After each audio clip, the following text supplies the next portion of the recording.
ನಿಮ್ಮಲ್ಲಿ ಯಾರಾದರೂ ತಪ್ಪು ಮಾಡಿರಲಿ ಅಥವಾ ತಪ್ಪು ಮಾಡದೇ ಇರಲಿ, ನಾನ್ ಬೇಲಬಲ್ ಅಫೆನ್ಸ್ ಈ ಕ್ಯಾಟಗರಿಗೆ ಸಂಬಂಧಪಟ್ಟಂತ ಯಾವುದೇ ಒಂದು ಕ್ರಿಮಿನಲ್ ಅಫೆನ್ಸ್ಗೆ ನೀವು ಅರೆಸ್ಟ್ ಆಗಿದ್ದಾಗ ಅಂದ್ರೆ ಜೈಲಿನಲ್ಲಿದ್ದಾಗ ಸೊ ನಿಮಗೆ ಒಂದು ಟೆಂಪ್ರರಿ ರಿಲೀಫ್ ಬೇಕಾಗುತ್ತೆ. ಆ ಒಂದು ಟೆಂಪ್ರರಿ ರಿಲೀಫ್ ಏನಪ್ಪಾ ಅಂದ್ರೆ ರೆಗ್ಯುಲರ್ ಬೇಲ್. ಸೊ ಇವತ್ತಿನ ಈ ನನ್ನ ಒಂದು ವಿಡಿಯೋದ ಟಾಪಿಕ್ ಏನಪ್ಪಾ ಅಂದ್ರೆ ಈ regular bail. Hello all, welcome to law garden. ನಾನು ನಿಮ್ಮ advocate Kiran. So regular bail ನೀವು ತಪ್ಪೇ ಮಾಡಿರೋದಿಲ್ಲ. ಸೊ ಯಾಕೆ ಸುಮ್ಮನೆ ನಾವು ಅರೆಸ್ಟ್ ಆಗಿರ್ತೀವಿ, ಜೈಲಿನಲ್ಲಿ ಇದ್ಕೊಂಡು ಕೇಸಸ್ನ ಹೆಂಗ್ ನಡೆಸೋದು ನಮಗೆ ಬರೋದೇ ಇಲ್ಲ. ಅದೇ ರೀತಿ ನಾವು ಹೊರಗಡೆ ಇದ್ದಾಗ ನಮ್ಮ ಒಂದು ಕೇಸ್ಗೆ ಸಂಬಂಧಪಟ್ಟಂತೆ ಡಾಕ್ಯುಮೆಂಟ್ಸ್ ನಾವು ಇನ್ನ ಹೆಚ್ಚು ಇನ್ಫಾರ್ಮೇಶನ್ ನ ಕಲೆಕ್ಟ್ ಮಾಡ್ಬೋದು. ಈ ಒಂದು ಸುಳ್ಳು ಕೇಸ್ನ ನಾವು ಹೋರಾಡ್ಬೋದು. ಸೊ ಇದು ನಿಮಗೆ ಇರುವಂತ ಪ್ರಶ್ನೆ. ಅದೇ ರೀತಿ ಇದು ನಿಮಗೆ ಸಿಗುವಂತ liberty from court. So as per article 22 of Indian constitution ಅಲ್ಲಿ ಏನ್ ಹೇಳುತ್ತೆ, ಯಾವುದೇ ಒಂದು ಮನುಷ್ಯನ ಅನ್ನೆಸೆಸರಿ ಆಗಿ ಡಿಟೈನ್ ಮಾಡಬಾರ್ದು ಅಂದ್ರೆ ಅರೆಸ್ಟ್ ಮಾಡಬಾರ್ದು ಅಂತ. ಸೊ ನೀವು ಇನ್ನೋಸೆಂಟ್ ಆಗಿದ್ದಾಗ ಸೊ ಅಗೇನ್ ನೀವು ನಾನ್ ಬೇಲಬಲ್ ಅಫೆನ್ಸ್ ಅಲ್ಲಿ again it is discretionary power of the court. It is not a right. Court decide ಮಾಡುತ್ತೆ based on the facts, considering the facts. ಅದೇ ರೀತಿ ನಿಮ್ಮ ಒಂದು ಗ್ರೌಂಡ್ಸ್ ನ ಕನ್ಸಿಡರ್ ಮಾಡಿ ಕೋರ್ಟ್ ಅದಕ್ಕೆ ಕೋರ್ಟ್ಗೆ ಅನಿಸಿದ್ರೆ ಅದರ ಒಂದು ನಿರ್ಧಾರದ ಮೇಲೆಗೆ ನಿಮ್ಮ ಒಂದು ರೆಗ್ಯುಲರ್ ಬೇಲ್ ಅನ್ನ ಪುರಸ್ಕಾರ ಮಾಡುವುದು. ಎಲ್ಲ ಆರ್ಟಿಕಲ್ 22 ಎಲ್ಲರಿಗೂ ಲಿಬರ್ಟಿ ಫ್ರಮ್ ಇಂಡಿಯನ್ ಕಾನ್ಸ್ಟಿಟ್ಯೂಷನ್. ಆದರೆ ಇದು ನಾನ್ ಬೇಲಬಲ್ ಅಫೆನ್ಸ್ ಇರುವುದರಿಂದ ನಿಮಗೆ ಬೇಲ್ ಕೊಡುವುದು ಬಿಡೋದು ಕೋರ್ಟ್ ಡಿಸ್ಕ್ರಿಷನರಿ ಪವರ್. ಸೊ ಇದು ನಿಮಗೆ ಬಹಳ ಕ್ಲಿಯರ್ ಆಗಿರಲಿ. ಅದೇ ರೀತಿ ನಾವು ಎಷ್ಟೋ ಸರ್ತಿ ನೋಡಿರ್ಬೋದು, ದೊಡ್ಡ ಗ್ರೀವಿಯನ್ಸ್ ಅಫೆನ್ಸಸ್ ಅಂತಹ ಮರ್ಡರ್ ಕೇಸ್, ರೇಪ್ ಕೇಸ್, ಇಂಥ ಒಂದು ಕೇಸಸ್ಗಳಲ್ಲೂ ಬೇಲ್ ಸಿಗೋದು. ಇದು ಹೇಗಪ್ಪ ಸಿಗುತ್ತೆ ಅಂತ ನೀವು ಕೇಳೋದಾದ್ರೆ, ಅವರು ಆ ಒಂದು ಅಪ್ಲಿಕೇಶನ್ ನಲ್ಲಿ ಹಾಕುವಂತ ಗ್ರೌಂಡ್ಸ್, ಸೊ ಆ ಒಂದು ಗ್ರೌಂಡ್ಸ್ ಅಲ್ಲಿ ಒಂದು ಡೌಟ್ ಉಂಟು ಮಾಡೋದು. ಸೊ ಆ ಒಂದು ಕೇಸಸ್ ಸುಳ್ಳು ಕೇಸು, ಅದೇ ರೀತಿ ಆ ಒಂದು ಕೇಸಸ್ ಅನ್ನ ಡಿಫೆಂಡ್ ಮಾಡೋಕೆ ನಮ್ಮಲ್ಲಿ ಹಲವಾರು ಡಾಕ್ಯುಮೆಂಟ್ಸ್ ಇದೆ. ಸೊ ಇದರ ಮೇಲೆಗೆ ನೀವು ನಮಗೆ ರೆಗ್ಯುಲರ್ ಬೇಲ್ ಕೊಟ್ರೆ ನಾವು ಕೇಸಸ್ ಅನ್ನ ಕರೆಕ್ಟ್ ಆಗಿ ಅಟೆಂಡ್ ಮಾಡ್ತೀವಿ. ಮೊದಲಿಗೆ ಕೋರ್ಟ್ ನಾವು ಹೇಳೋದು ಕೇಸಸ್ ಅನ್ನ ಕರೆಕ್ಟ್ ಆಗಿ ಅಟೆಂಡ್ ಮಾಡ್ತೀವಿ. ಯಾವುದೇ ಒಂದು ಎವಿಡೆನ್ಸ್ ಅನ್ನ ನಾವು ಟ್ಯಾಂಪರ್ ಮಾಡೋದಿಲ್ಲ, ಯಾವುದೇ ಒಂದು ವಿಟ್ನೆಸ್ಗೆ ನಾವು ಭಯ ಪಡಿಸೋದಿಲ್ಲ, ಬೆದರಿಸಲ್ಲ. ನಾವು ಕೋರ್ಟ್ಗೆ ರೆಗ್ಯುಲರ್ ಆಗಿ ಅಟೆಂಡ್ ಮಾಡಿಕೊಂಡು ಈ ನಮ್ಮ ಒಂದು ಕೇಸ್ ಏನಿದೆ ನಾವು ಹೊರಗಡೆ ಎತ್ಕೊಂಡು ನಡ್ಸ್ಕೊಂಡು ಹೋಗ್ತೀವಿ. ಕೋರ್ಟಿನ ಯಾವುದೇ ಒಂದು ಕಂಡೀಷನ್ಗೆ ನಾವು ಬದ್ಧರು. ಅದೇ ರೀತಿ ನಾವು ಒಂದು ಶ್ಯೂರಿಟಿಯನ್ನು ಸಹ ಕೊಡಲು ಸಿದ್ಧ. ಯಾಕಂದ್ರೆ ಕೋರ್ಟ್ ಕೇಳುತ್ತೆ ಯಾವ್ದಾದ್ರು ಶ್ಯೂರಿಟಿ ಬೇಕು, ಲ್ಯಾಂಡ್ ಶ್ಯೂರಿಟಿ ಅಥವಾ ಗವರ್ಮೆಂಟ್ ಶ್ಯೂರಿಟಿ. ಕೆಲವೊಂದಷ್ಟು ಸಂದರ್ಭದಲ್ಲಿ ಯಾರು ಶ್ಯೂರಿಟಿನ ಸಿಗದೇ ಇದ್ದಾಗ ಪರ್ಸನಲ್ ಶ್ಯೂರಿಟಿಯನ್ನ ತಗೊಂಡು ಕೋರ್ಟು ಬಿಟ್ಟಂತಹ ಜಾಮೀನ್ ಕೊಟ್ಟಂತಹ ಎಷ್ಟೋ ಉದಾಹರಣೆಗಳಿದೆ. ಅದು ಸಿಗ್ಲಿಲ್ಲ ಅಂದ್ರೆ ಕ್ಯಾಶ್ ಶ್ಯೂರಿಟಿ, ಸೊ ಚೆಕ್ ಬೌನ್ಸಸ್ ಗಳಲ್ಲಿ ಶ್ಯೂರಿಟಿ ಸಿಗದೆ ಹೋದಂತಹ ಸಂದರ್ಭದಲ್ಲಿ ಕ್ಯಾಶ್ ಶ್ಯೂರಿಟಿಯನ್ನ ಪುರಸ್ಕಾರ ಮಾಡುವುದು ಕೋರ್ಟ್.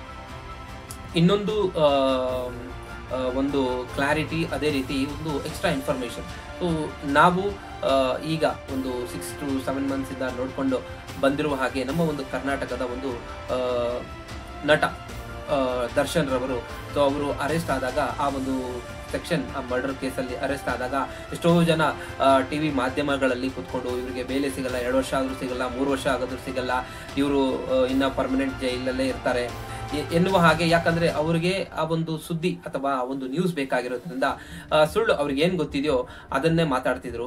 ಆದರೆ ಅಕಾರ್ಡಿಂಗ್ ಟು ಲಾ ಏನ್ ಹೇಳುತ್ತಂದ್ರೆ, ಯಾವುದೇ ಒಂದು ಅಫೆನ್ಸ್ ಇರ್ಬೋದು, ಯಾವುದೇ ಒಂದು ನಾನ್ ಬೇಲಬಲ್ ಅಫೆನ್ಸ್ ಇರ್ಬೋದು, ಚಾರ್ಜ್ ಶೀಟ್ ಅನ್ನ ನೀವು ವಿತಿನ್ 3 months ಹಾಕದೇ ಹೋದ ಸಂದರ್ಭದಲ್ಲಿ ಅಕ್ಯೂಸ್ಡ್ ಬೈ ಡಿಫಾಲ್ಟ್ ಬೇಲ್ ಸಿಗುವಂತದ್ದು ಇದೆ. ಸೊ ಇವರ ಒಂದು ಕೇಸಲ್ಲಿ ಚಾರ್ಜ್ ಶೀಟ್ ಅನ್ನ ವಿತಿನ್ 3 months ಹಾಕಿದ್ರು.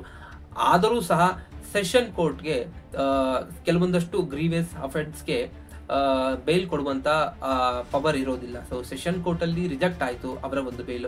ರಿಜೆಕ್ಟ್ ಆದ್ಮೇಲೆ ಹೈಕೋರ್ಟ್ ನಲ್ಲಿ ಡೈರೆಕ್ಟ್ ಆಗಿ ಕೊಟ್ಲಿಲ್ಲ. ಯಾಕಂದ್ರೆ ಅವರ ಒಂದು ಗ್ರೌಂಡ್ಸ್ ಎಲ್ಲವೂ ರಿಜೆಕ್ಟ್ ಆಯ್ತು. ಸೆಷನ್ ಕೋರ್ಟ್ ಅಲ್ಲಿ ಅವರು ಯಾವ ಒಂದು ಗ್ರೌಂಡ್ಸ್ ಮೇಲೆ ಕೊಟ್ಟಿದ್ರು ಅದು ರಿಜೆಕ್ಟ್ ಆಯ್ತು. ಹೈಕೋರ್ಟ್ ನಲ್ಲಿ ಅವರ ಒಂದು ಹೆಲ್ತ್ ಇಶ್ಯೂ ಅನ್ನ ಒಂದು ಕಾರಣವಾಗಿ ಕೊಟ್ಟು ಇಂಟೀರಿಯಂ ಬೇಲ್ ಅಂತಾರೆ. ಇಂಟೀರಿಯಂ ಬೇಲ್ ಅಂದ್ರೆ ರೆಗ್ಯುಲರ್ ಬೇಲು ಅಲ್ಲ, ಆಂಟಿಸಿಪೇಟರಿ ಬೇಲು ಅಲ್ಲ. Anticipatory bail before arrest, regular bail after arrest ಅಥವಾ ಪ್ರಿಸನ್ ನಲ್ಲಿ ಇದ್ದಾಗ. ಸೊ ಇಂಟೀರಿಯಂ ಬೇಲ್ ಯಾವುದೋ ಒಂದು specific reason, health issue, so ನಾನು ಆಪರೇಷನ್ ಮಾಡ್ಕೋಬೇಕು, ಸೊ ನಿಮಗೆ ಇದೆಲ್ಲ ಗೊತ್ತಿದೆ, ಆಪರೇಷನ್ ಮಾಡ್ಕೋಬೇಕು ಅಂತ 1 month ತಗೊಂಡು ಅದಾದ ಮೇಲೆ ಎಷ್ಟೋ ಕೇಸಸ್ಗಳಲ್ಲಿ ನಮ್ಮ ದೇಶದಲ್ಲಿ ಎಷ್ಟೋ ಹೈಕೋರ್ಟ್ಸ್, ಅದೇ ರೀತಿ ಸುಪ್ರೀಂ ಕೋರ್ಟ್ಸ್ ಸಹ ಇಂತಹ ಒಂದು ಗ್ರೀವಿಯಸ್ ಅಫೆನ್ಸ್ ಇರುವಂತ ಸೆಕ್ಷನ್ ಇದ್ದರೂ 302 ಮರ್ಡರ್ ಕೇಸ್ ಇರುವಂತ ಸೆಕ್ಷನ್ ಇದ್ರೂ ಬೇಲ್ ಅನ್ನು ಕೊಟ್ಟಿರುವಂತಹ ಉದಾಹರಣೆ ಇದೆ. ಸೊ ಅಂತಹ ಒಂದು ಸೈಟೇಷನ್, ಅದೇ ರೀತಿ ಅಂತಹ ಒಂದು ಕೇಸ್ ನಂಬರ್ ಅನ್ನ ತಗೊಂಡು ಅದೇ ಒಂದು ಗ್ರೌಂಡ್ಸ್ ಮೇಲೆ ನಮಗೂ ಸಹ ಕೊಡಬೇಕು.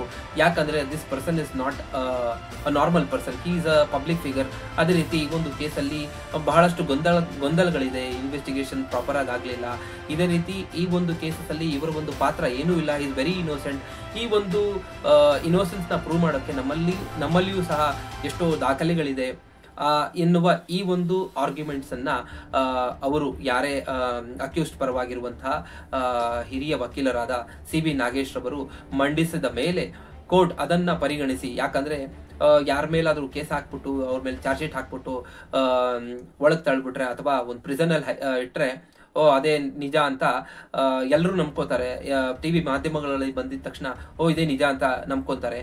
ಆದರೆ ನಮ್ಮ ದೇಶದ ಒಂದು ಕಾನೂನು ಏನ್ ಹೇಳುತ್ತೆ, ಟಿಲ್ ಸುಪ್ರೀಂ ಕೋರ್ಟ್ ಅದು ಪ್ರೂವ್ ಆಗೋವರೆಗೂ the accused can fight, the aggrieved party accused ಆಗಿರ್ಬೋದು ಅಥವಾ ಕಂಪ್ಲೇನೆಂಟ್ ಆಗಿರ್ಬೋದು, ಯಾರಾದ್ರೂ they can fight till supreme court finalise. So ಇದು ಸ್ಟಿಲ್ ಇನ್ನ ಸೆಷನ್ ಕೋರ್ಟ್ ಅಲ್ಲಿ ಇರುವುದು.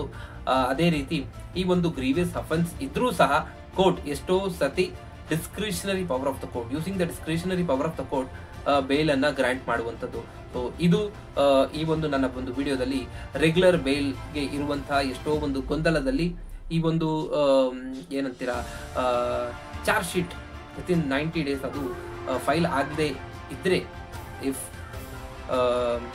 For some other reason, for facts of the case ಏನಾದರೂ ರೀಸನ್ ಅಲ್ಲಿ ಅದು ರಿಜೆಕ್ಟ್ ಆಗಿದ್ರು ಸಹ ಆಫ್ಟರ್ 3 months ಬೇಲ್ ಸಿಗುವಂಥದ್ದು. ಸೊ ಇದು ನಿಮಗೆ ತಿಳಿಸಬೇಕು. ಯಾಕಂದ್ರೆ ಬೇಲ್ ಅಗೇನ್ ಸುಪ್ರೀಂ ಕೋರ್ಟ್ ಎಷ್ಟೋ ಸರ್ತಿ ಅದು ಹೇಳ್ತಾನೆ ಬಂದಿದೆ, bale is rule and jail is not exception. ಯಾಕಂದ್ರೆ ಜೈಲಲ್ಲಿ ಇಟ್ಟಿದ ತಕ್ಷಣ ಒಬ್ರಿಗೆ ಅವ್ರು ಹೇಗೆ ಡಿಫೆಂಡ್ ಮಾಡ್ತಾರೆ, ಸೊ ಅವ್ರಿಗೆ ಏನು ಗೊತ್ತಿರಲ್ಲ, ಹೊರಗಡೆ ಏನ್ ನಡೀತಾ ಇದೆ ಅಂತ ಗೊತ್ತಿರಲ್ಲ. ಅದೇ ರೀತಿ ಅವರ ಒಂದು ಕೇಸಸ್ ಸುಮ್ಮನೆ ಡಿಲೇ ಆಗುವಂಥದ್ದು. ಅದ್ರ ಬದಲು ಅವರನ್ನ ಹೊರಗಡೆ ನೀವು ಬೇಲ್ ಮೇಲೆ ಕೊಟ್ರೆ, ಬೇಲ್ ಮೇಲೆ ಬಿಟ್ರೆ ಅವರು ಅವರ ಒಂದು ಕೇಸಸ್ ಅನ್ನ ನಡೆಸ್ಕೋಬಹುದು ಎನ್ನುವ ಈ ಒಂದು ಉದ್ದೇಶ ಕೋರ್ಟ್ಗೆ ಇದೆ. ಅದೇ ರೀತಿ ಬೇಲ್ ಸಿಗುವಂಥದ್ದು. ಇನ್ನೊಂದು ವಿಷಯ ಏನಂತ ಹೇಳ್ಬೇಕಂದ್ರೆ, ಎಷ್ಟೋ ಹ್ಯಾಬಿಚುವಲ್ ಅಫೆಂಡರ್ಸ್ ಇರ್ತಾರೆ. ಸೊ ಅವ್ರಿಗೆ ಫಾರ್ ಅನ್ ಎಕ್ಸಾಂಪಲ್ ಒಂದು ಒಬ್ಬ ಕಳ್ಳ ಎಷ್ಟೋ ಕೇಸಸ್ ಅಲ್ಲಿ ಕಳ್ಳತನ ಮಾಡ್ತಾನೆ ಇರ್ತಾನೆ, ಅವರಿಗೆ ಭಯ ಇರೋದಿಲ್ಲ. ಸೊ ಅವ್ನು ಜೈಲ್ಗೆ ಹೋಗ್ತಾ ಇರ್ತಾನೆ, ಅವ್ನು ಏನ್ ಮಾಡ್ತಾನೆ, ಬೇಲ್ ಹಾಕೋದಿಲ್ಲ, ಬೇಲ್ ಅಪ್ಲಿಕೇಶನ್ ಹಾಕೋದಿಲ್ಲ. ಎಕ್ಸಾಂಪಲ್, ಒಂದು ಕಳ್ಳತನ ಕೇಸ್ಗೆ ಒಂದು 3 ವರ್ಷ ಶಿಕ್ಷೆ ಇದೆ ಅಂತ ಅಂದ್ರೆ ಅವನು ಆಲ್ಮೋಸ್ಟ್ 1.5 ವರ್ಷ 2 ವರ್ಷ ಬೇಲೇ ಹಾಕೋದಿಲ್ಲ, ಬೇಲಿಗೆ ಅಪ್ಲಿಕೇಶನ್ ಹಾಕೋದಿಲ್ಲ. ಅವ್ನು hill serve this sentence in jail. ಆ ಒಂದು ಕೇಸು ಚಾರ್ಜ್ ಆಗಿರುವುದಿಲ್ಲ. ಅವನು ಒಂದು 2 years 1.5 year ಇರ್ತಾನೆ. ಅದಾದ್ಮೇಲೆ ಬೇಲ್ ಅಪ್ಲಿಕೇಶನ್ ಹಾಕಿದಾಗ ಅದು bail based on custody bail ಅಂತ ಹೇಳ್ತಾರೆ. ಸೊ ಅವನು ಈಗಾಗಲೇ ಆ ಒಂದು ಅಫೆನ್ಸ್ಗೆ ಇರುವಂತಹ ಶಿಕ್ಷೆ ಪ್ರಮಾಣ 3 ವರ್ಷ. ಅದರಲ್ಲಿ ಆಲ್ಮೋಸ್ಟ್ ಹಾಫ್ ಆಫ್ ದ ಶಿಕ್ಷೆ ಅಥವಾ 1/3 ಆಫ್ ದ ಶಿಕ್ಷೆ ಅವನು ಈಗಾಗಲೇ ಜೈಲಲ್ಲಿ ಸರ್ವ್ ಮಾಡಿದ್ದಾನೆ. ಸೊ ಈ ಒಂದು ಬೇಸಿಸ್ ಮೇಲೆ ಅವನಿಗೆ ಬೇಲ್ ಸಿಗುವಂಥದ್ದು, ಅಥವಾ ಒಂದಷ್ಟು ಅಫೆನ್ಸ್ ಸ್ಮಾಲರ್ ಇನ್ವರ್ಷನ್ ಅಥವಾ ಗ್ರೀವೆನ್ಸ್ ಕಮ್ಮಿ ಇದ್ದಾಗ ಆ ಒಂದು ಕೇಸನ್ನ ಕೈ ಬಿಡಲಾಗುತ್ತೆ. ಸುಮ್ಮನೆ ಅವನು ಆಲ್ರೆಡಿ ಸೆಂಟೆನ್ಸೇ ಸರ್ವ್ ಮಾಡಿದ್ದಾನೆ. ಸೊ ಅವ್ರಿಗೆ ಇನ್ನ ಶಿಕ್ಷೆ ಇಟ್ಕೊಂಡು ಇದನ್ನ ಟ್ರಯಲ್ ನಡೆಸಿದ್ರೆ ಸುಮ್ಮನೆ ಟೈಮ್ ವೇಸ್ಟ್ ಅನ್ನುವ ಈ ಒಂದು ಮೈಂಡ್ ಸೆಟ್ಗೆ ಕೋರ್ಟ್ ಬಂದಾಗ ಆ ಒಂದು ಕೇಸಿಂದ ಅವರನ್ನ ಕೈ ಬಿಡುವಂಥದ್ದು ಎಷ್ಟೋ ಸರ್ತಿ ಆಗಿದೆ. ಸೊ ಇದರಿಂದ ಹ್ಯಾಬಿಚುವಲ್ ಅಫೆಂಡರ್ ಸ್ಮಾಲ್ ಸಣ್ಣ ಪುಟ್ಟ ತಪ್ಪು ಮಾಡುವಂತ ಹ್ಯಾಬಿಚುವಲ್ ಅಫೆಂಡರ್ಸ್ಗೆ ಈ ಒಂದು ಭಯನೇ ಇರೋದಿಲ್ಲ. ಅವ್ರಿಗೆ ಗೊತ್ತು ಯಾವಾಗ ಬೇಲ್ ಹಾಕಬೇಕು, ಏನ್ ಮಾಡಬೇಕು, ಎಷ್ಟು ದಿನ ಅವ್ರ ಕಸ್ಟಡಿ ತೋರಿಸಿದ ಮೇಲೆ ಅವ್ರಿಗೆ ಬೇಲ್ ಸಿಗುತ್ತೆ. ಸೊ ಇದನ್ನ ಯೂಸ್ ಮಾಡ್ತಾರೆ. ಫಸ್ಟ್ ಟೈಮ್ ಅಫೆಂಡರ್ಸ್ಗೆ ಬಹಳ ಅದು ಭಯ ಆಗಿರುತ್ತೆ. ಅದೇ ರೀತಿ ಅವ್ರಿಗೆ ಮಾನ ಮರ್ಯಾದೆ ಹೋಗುತ್ತೆ ಎನ್ನುವ ಈ ಒಂದು ಟೆನ್ಷನ್ ಅವ್ರಿಗಿರುತ್ತೆ. ನಾನು ಏನ್ ಹೇಳ್ತೀನಿ ಅದನ್ನ ಅಡ್ವೊಕೇಟ್ ಅಂದ್ರೆ, ಈ ನಮ್ಮ ದೇಶದಲ್ಲಿ ಪಾನಿಪುರಿ ಮಾರೋನಿಂದ ಇನ್ನೊಬ್ಬರಿಗೆ ಪುರಾಣ ಹೇಳೋದು ಅಥವಾ ಇನ್ನೊಬ್ಬರ ಭವಿಷ್ಯ ಹೇಳುವಂತಹ ಸ್ವಾಮೀಜಿಗಳೇ ಜೈಲ್ಗೆ ಹೋಗಿರುವಂಥದ್ದು, ಮಿನಿಸ್ಟರಿಂದ ಹಿಡಿದು ಸಹ ಸಣ್ಣ ಪುಟ್ಟ ಕೆಲಸ ಮಾಡುವಂಥವರು ಜೈಲ್ಗೆ ಹೋಗಿರುವಂಥದ್ದು. ಸೊ ಎಸ್, ಅವ್ರ ಮೇಲೆ ಯಾರಾದರೂ ಸುಳ್ಳು ಕೇಸ್ ಹಾಕಿರ್ತಾರೆ ಅಥವಾ ಅವ್ರ ಟೈಮ್ ಸರಿ ಇರಲ್ಲ, ಅವರು ಜೈಲ್ಗೆ ಹೋಗಿರ್ತಾರೆ. ಜೈಲ್ಗೆ ಹೋಗಿದ್ದ ಅನ್ನುವ ಮಾತ್ರಕ್ಕೆ ಅವ್ರು ಕೆಟ್ಟವರಲ್ಲ. ಯಾಕಂದ್ರೆ ಎಷ್ಟೋ ಸರ್ತಿ ಜೈಲಿಂದ ಬಂದವರು ಹೇಳಿರೋದನ್ನ ನಾವು ಕೇಳಿದೀವಿ, ಜೈಲಲ್ಲೇ ಒಳ್ಳೆ ವ್ಯಕ್ತಿಗಳಿರ್ತಾರೆ, ಹೊರಗಡೆ ಇರೋರೆ ತುಂಬಾ ಕೆಟ್ಟವರು. ಎಸ್, ಈ ಒಂದು ವಿಷಯಕ್ಕೆ ಹೇಳ್ಬೇಕಂದ್ರೆ ಜೈಲಿನಲ್ಲಿ ಯಾರು ಅಸಹಾಯಕರಿರ್ತಾರೆ, ಯಾರು ಇನ್ನೋಸೆಂಟ್ ಇರ್ತಾರೆ, ಅವರು ಕ್ರಿಮಿನಲ್ ಮೈಂಡ್ ಸೆಟ್ ಆಗಿ ಯೂಸೇ ಗೊತ್ತಿರಲ್ಲ, ಆ ಕ್ರಿಮಿನಲ್ ಮೈಂಡ್ ಸೆಟ್ ಅವ್ರಿಗೆ ಇರೋದಿಲ್ಲ. ಯಾರೋ ಮಾಡಿರ್ತಾರೆ ತಪ್ಪು, ಪಾಪ ಅವರ ಹಣೆ ಬರಕ್ಕೆ ಅವರು ಆ ಒಂದು ಪರ್ಟಿಕ್ಯುಲರ್ ಅಫೆನ್ಸ್ಗೆ ಸಿಕ್ಕಾಕೊಂಡು ಜೈಲಲ್ಲಿ ಅವರು ಕೊಳಿತಾ ಇರ್ತಾರೆ. ಸೊ ಹೊರಗಡೆ ಇರೋರು ಎಲ್ಲರೂ ಒಳ್ಳೆಯವರಲ್ಲ, ಒಳಗಿರೋರೆಲ್ಲರೂ ಕೆಟ್ಟವರಲ್ಲ ಎನ್ನುವ ಈ ಒಂದು ಮಾತನ್ನು ಹೇಳ್ತಾ ನಾನು ಹೇಳೋದೇನೆಂದರೆ, ನೀವು ಯಾರನ್ನು ಅಥವಾ ಯಾರ ಮೇಲೂ ದ್ವೇಷಕ್ಕಾಗಿ ಸುಳ್ಳು ಸುಳ್ಳು ಕೇಸ್ಗಳ ಹಾಕಿದ್ರೆ ಎಸ್ ನೀವು ಅವ್ರನ್ನ ಜೈಲಿಗೆ ಹಾಕಿಸ್ಬೋದು, ಅಥವಾ ಆ ಒಂದು ಪರ್ಟಿಕ್ಯುಲರ್ ಟೈಮ್ಗೆ ನೀವು ವಿಕೃತ ಮನಸ್ಸನ್ನು ಮೆರೆದು ಸಂತೋಷ ಪಡ್ಬೋದು. ಬಟ್ ಕರ್ಮ, I am always a believer of ಕರ್ಮ. ಸೊ ನಿಮ್ಮ ಒಂದು ಕರ್ಮ, ದೇವರು ಬಿಟ್ಟರು ಕರ್ಮ ನಿಮ್ಮನ್ನು ಬಿಡೋದಿಲ್ಲ. ಆ ಒಂದು ಕರ್ಮ ಅಂತ ಏನು ಹೇಳ್ತಾರೆ ಅದಕ್ಕೆ ನಿಮ್ಮ ಒಂದು ಅಡ್ರೆಸ್ ಗೊತ್ತಿರುತ್ತೆ. ಸೊ ನಿಮಗೆ ಆ ರೀತಿ ಅಲ್ಲದೆ ಹೋದರೂ ಬೇರೊಂದು ರೀತಿಯಲ್ಲಿ ನಿಮಗೆ ಒಂದು ಕಷ್ಟ ಉಂಟಾಗುತ್ತೆ. ಸೊ ಇದನ್ನು ಹೇಳ್ತಾ ಯಾರಿಗೂ ನೋವು ಕೊಡಬಾರ್ದು, ಯಾರಿಗೂ ತೊಂದರೆ ಕೊಡಬಾರ್ದು. ನಾವು ಎಷ್ಟು ದಿನ ಇರ್ತೀವೋ ಅಷ್ಟು ದಿನ ಎಲ್ಲರ ಜೊತೆಗೂ ಪ್ರೀತಿ ವಿಶ್ವಾಸದಿಂದ ಬಾಳಿ ಬದುಕಿ ನಮ್ಮ ಸಮಯ ಬಂದಾಗ ಟಾಟಾ ಬಾಯ್ ಬಾಯ್ ಹೇಳುತ್ತಾ ಹೋಗೋಣ ಎಂದು ಈ ಒಂದು video based on regular bail ಈ ಒಂದು ಟಾಪಿಕ್ಗೆ ಸಂಬಂಧಪಟ್ಟಂತೆ ಈ ಒಂದು ವಿಡಿಯೋನ ನಾನು ಮುಕ್ತಾಯಗೊಳಿಸ್ತೀನಿ. ಸ್ನೇಹಿತರೆ, ನಿಮಗೆ ಯಾರಿಗಾದರೂ ಲೀಗಲ್ ಸಂಬಂಧಪಟ್ಟಂತೆ ಯಾವುದಾದ್ರೂ ಸಮಸ್ಯೆಗಳಿದ್ದಲ್ಲಿ ಅಥವಾ ನಿಮಗೆ ಯಾವುದಾದ್ರು ಕನ್ಸಲ್ಟೇಷನ್ ಬೇಕಾದಲ್ಲಿ ನಮ್ಮನ್ನು ಕಾಂಟ್ಯಾಕ್ಟ್ ಮಾಡ್ಬೋದು. ನಮ್ಮ ಒಂದು ನಂಬರ್ ಡಿಸ್ಕ್ರಿಪ್ಷನ್ ಬಾಕ್ಸ್ನಲ್ಲಿ ಇರುತ್ತೆ. Thank you all.